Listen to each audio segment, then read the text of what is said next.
안녕하세요. 크립토TV입니다. 이번 시간에는 정답은 유동성에 있다라고 얘기한 라울 팔에 대해서 얘기해 볼까 합니다. 곧 폭발할 수 있는 이죠. 세계의 자산에 대해서도 함께 살펴보겠습니다. 5월 19일 그가 운영하는 리얼 비전 인터뷰를 제가 요약을 해봤습니다. 자, 사회자가 말합니다. 지금 경제 상황 어떻게 보고 있냐? 라울이 얘기합니다. 연초 대비 S&P 500, 그 미국 주식이죠. 8%가 올랐고요. 나스닥은 25% 증가했다. 나는 작년부터 미 주식이 오른다고 얘기했는데 사람들은 날더러 미쳤다고 했다. 크립토, 코인은 역시 작년부터 오른다고 했지만 사람들은 나를 바보로 취급했다. 지금은 연초 대비 50%에서 수백 퍼센트까지 올라 있다. 비트코인도 한때 지금 70%까지 올랐다가 지금은 조금 주춤하고 있습니다. 이 영상의 사실 핵심은요. 연준이나 세계의 중앙은행들이 결국은 돈을 찍어서 경기 침체, 대공황을 온다고 해도 그 유동성의 힘으로 극복을 할 것이다. 그렇기 때문에 결국 자산 가격은 다시 오를 것. 이게 이제 핵심이라고 보시면 됩니다.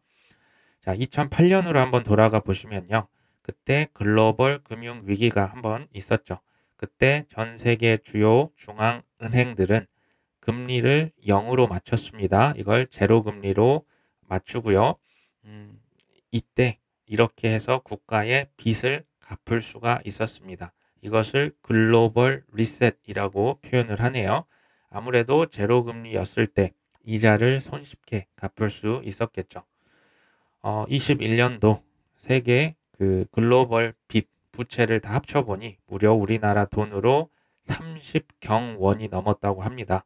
자, 이런 돈을 찍어서 문제를 해결하고자 했으나 지금 결과는 인플레이션이 어마어마했었죠. 이게 지금 한 지역의 문제가 아니고 전 세계에서 다 같이 돈을 찍었기 때문에 이렇게 됐습니다. 가격이 우리가 투자하고 있는 그 자산의 가격이 어떻게 오르고 떨어지고 결정하는 요소가 무엇일까? 물론 비트코인 반감기, 인플레이션, 디플레이션이 있습니다. 하지만 라울팔은 그것을 한마디로 유동성이다라고 답을 하죠. 그리고 이 유동성이 곧 돌아올 것이다라고 지금 예측을 하고 있습니다. 신빙성이 있어 보이는 게 지금 여기 주황색을 보시면요. 미국 연준의 그 자산을 얘기하죠. 이만큼 돈을 많이 찍은 만큼 미국의 주식도 같은 방향으로 움직이고 있네요. 라울팔이 연준의 돈 찍는 것을 훨씬 더 극복해낼 수 있는 자산 3개 중에 2가지를 먼저 얘기합니다. 첫 번째는 기술주입니다. 두 번째는 크립토, 코인이죠. 라울팔이 글로벌 유동성 지표를 스스로 만들었습니다. 근데 그것에 의하면 곧 다시 유동성이 돌아올 것이다 라고 얘기를 하는데요. 다만 지금 투자자들을 헷갈리게 만드는 2가지 문제가 있죠. 자, 첫 번째는 미국 국채의 수익률입니다.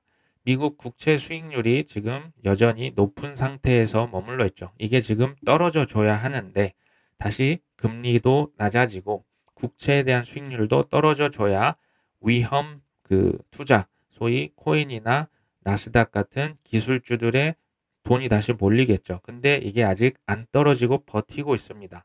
그렇기 때문에 지금 조금 유동성 장세가 시간이 걸리겠구나. 지금 이런 얘기를 하는 거고요. 두 번째는 다 아시다시피 미 국가 부채 한도가 상향이 되어야 합니다. 지금 계속 싸우고 있죠. 민주당, 공화당이 싸우고 있는데요. 이게 자칫 잘못하면 국가 디폴트, 파산으로도 갈 수가 있기 때문에 큰 공포를 자아내고 있습니다. 이 지금 그래프를 또 보시면요. 이 파란색 선은 세계의 경제 상태를 나타냅니다. 이거의 그 5개월 선행 지표라고 보시면 되고요. 근데 이건 지금 이미 올라가고 있죠. 이 하얀색을 보시면요. 글로벌 유동성 지표입니다.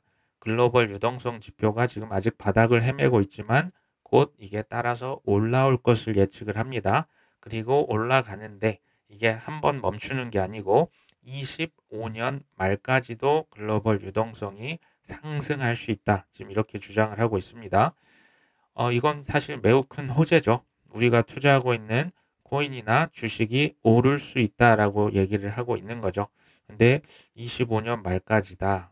저는 좀 의미심장한 것 같긴 합니다. 자, 어쨌든 그럼에도 불구하고 물론 큰 폭락이 그 중간에 몇 번 있을 수 있다. 하지만 중장기적으로 기술주와 크립토 상승에 대한 라울은 강력한 믿음이 있죠. 그래서 바이 더 딥을 하는데도 떨어지면 조금씩 담는데도 마음이 편하다. 이런 얘기를 했습니다. 제가 이걸 좀 반대로 얘기를 드려보면 자, 내가 투자하고 있는 자산에 대한 자신감이 없다, 믿음이 없다는 것은 가격이 올라도 걱정, 떨어져도 걱정, 팔아도 걱정, 다시 사면서도 걱정입니다. 얼마나 믿음이 중요한가? 잘 아시겠죠? 믿음은 지식에서 옵니다. 지식을 얻기 위해 우리가 지금 열심히 공부하고 있는 거죠. 이 좀 그 또 다른 그래프를 한번 보시면요. 거의 뭐 쌍둥이처럼 같이 움직이고 있는 것을 봅니다. 이건 바로 글로벌 유동성 지표와 나스닥이 97.5% 일치합니다. 자, 유동성, 돈의 힘이 기술 주식을 이만큼 끌어올렸다고 보시면 되겠죠. 유동성이라고 하는 것은 결국 돈을 찍어내는 거죠. 돈을 찍는다면 돈의 가치는 하락합니다. 자, 상대적으로 자산 가치가 상승해 보이는 것처럼 보이는 거죠. 진짜 자산의 가치가 변동한 건 아니고요. 이게 사실 눈속임 효과다, 뭐 부의 효과다, 내가 부자가 된 것 같다. 하지만 몇 년이 채 지나지 않아서 우리가 지금 경험하고 있죠. 아, 이게 착각이었구나. 자, 유동성이 다시 돌아온다고 하면 가치가 상승할 수 있는 자산 첫 번째 말씀드렸죠. 바로 기술 주식입니다. 자, 두 번째, 라울 팔이 얘기한 유동성이 돌아오면 가치가 상승할 수 있는 자산, 비트코인이나 이더리움을 비롯한 크립토를 꼽았고요. 저는 세 번째가 재밌었습니다. 유동성이 돌아오면 명품의 가치가 올라갈 수 있다. 이런 얘기를 하네요. 왜냐하면 이 명품은 바로 희소성을 파는 곳이다. 자, 희소성은 상대적으로 수량이 제한이 되어 있죠. 하지만 돈은 무한대로 찍어내기 때문에 상대적으로 가격이 올라갈 수가 있죠.